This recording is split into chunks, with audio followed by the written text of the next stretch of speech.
Hey.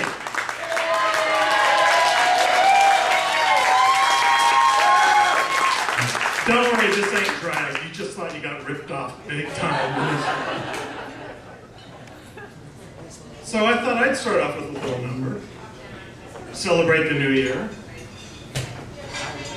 I believe the children are our future. Therefore, we are due. Instead of teaching them well, how about if we just teach them that the is spelled T-H-E, not T-E-H?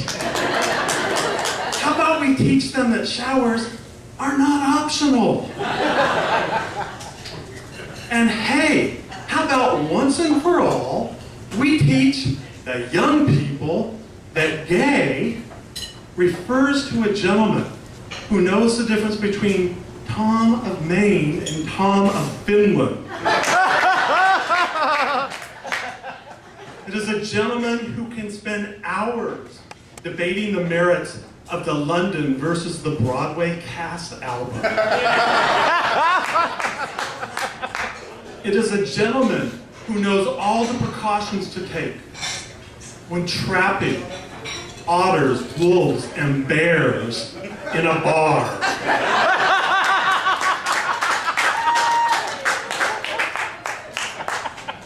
Gay is not a person, place, or thing that fails to live up to the exquisite and refined taste of a 16-year-old whose prefrontal what-you-the-fuck-call-it isn't formed. And if you're worried about being gay, let me give you a secret. Straight kids in the audience, leaving that seat between you in the movie theater doesn't make it look like you're not gay. It makes it look like you're gay and you have impulse control issues.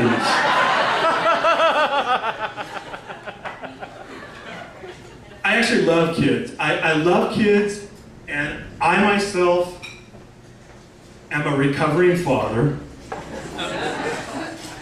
Our kids have flown the coop, but I am a dad. And I know when I say I'm a dad to gay people, they're like, I know you are. No, I'm actually a dad. I know you are.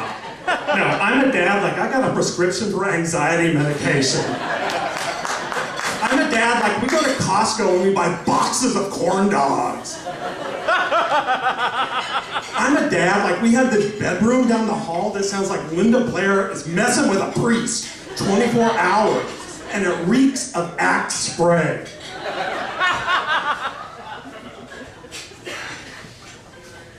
But I also want to tell you, not only am I a gay dad, and I'm coming out about this right now because this feels like a safe audience, I am a big person. Oh my God, that feels so good to get that out! Oh my God, I'm so glad you guys are so supportive. I have to say, you know, being big, when you're gay, the stereotypes, actually a lot of them are positive. You tell somebody you're gay, and they invite you over to fix up their living room. But being big, the stereotype's not so good.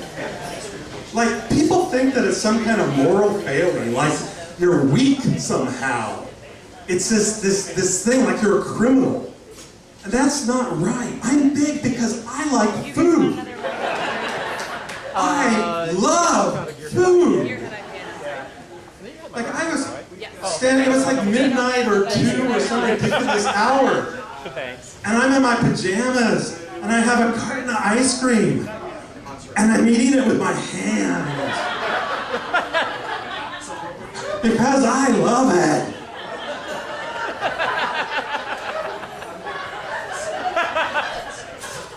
And the clerk says, you know you're going to have to buy that.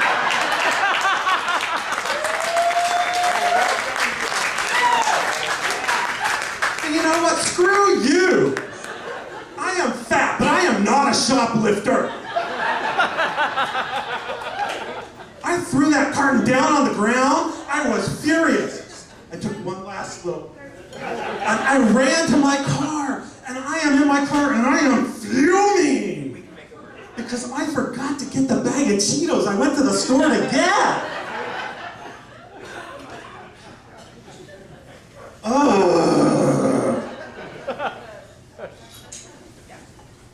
But I do know it's something I need to work on.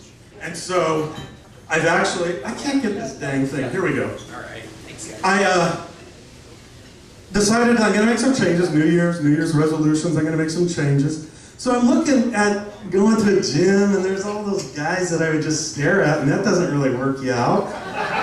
Just like one part gets worked out, that's it. So I look at these, there's lots of DVDs that you can do exercise. There are DVDs out there for big people. There are DVDs for fat people to do exercise. And I'm thinking, I'm gonna do that, because I don't want anything that has an X in it, or extreme, or something that's gonna pull some part of my body I don't know that I have. I don't want that, so I get one, and it's for heavy set people. It's something soft, it's yoga. And so I put it on. And let me tell you something about exercise videos for fat people. If you have an exercise video for fat people, you are the proud owner of a vagina. I put in this DVD, and there's this woman, and she is a heavy-set woman, and she is wearing her, I don't know what you call this, it's the skin tight, it fits all over the place. And here's another secret about people who are big, and I hope I'm not breaking some code that we're not supposed to say this. When you're big, you start getting body parts that don't have names. And what's worse is you can't find stuff you swore you had.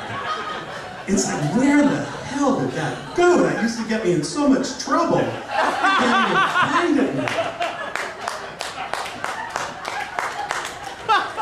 But I'm putting in the DVD, and the big woman is like, okay, let's bring ourselves to the mat. That's a phrase I never need to hear again either. You know? Get your ass on the floor, works for me. But let's bring ourselves to the mat. I'm not going to do it.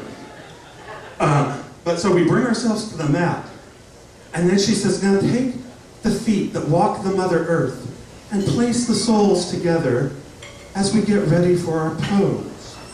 Stretch your thighs as we get ready for the pose we call the Vajasana. Focus your attention to your womanly flower as we breathe in blue to relax first our external vagina.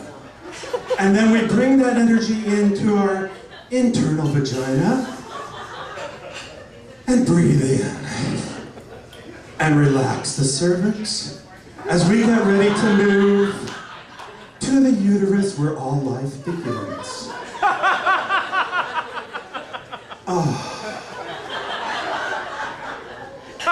Take that healing energy and move it up towards the fallopian tubes. And I know they're not way up here, my hands just can't reach that low. Sorry. And move it towards the fallopian tubes as you bring that inner calmness to the fluttering fingers of your tubes. As they reach towards your ovaries. And as you contract the left ovary, breathe in blue. And breathe out. And contract your right ovary. And breathe out. Namaste. That wasn't too bad for a gay guy, was it? I just wanted to let you straight guys know I'm available to teach you about women's bodies. And for bonus points, I'll show you where your prostate is. Thank you all very much for being here. We've got some beautiful ladies about to hit the stage. Magnolia will be out in a moment. Enjoy the show.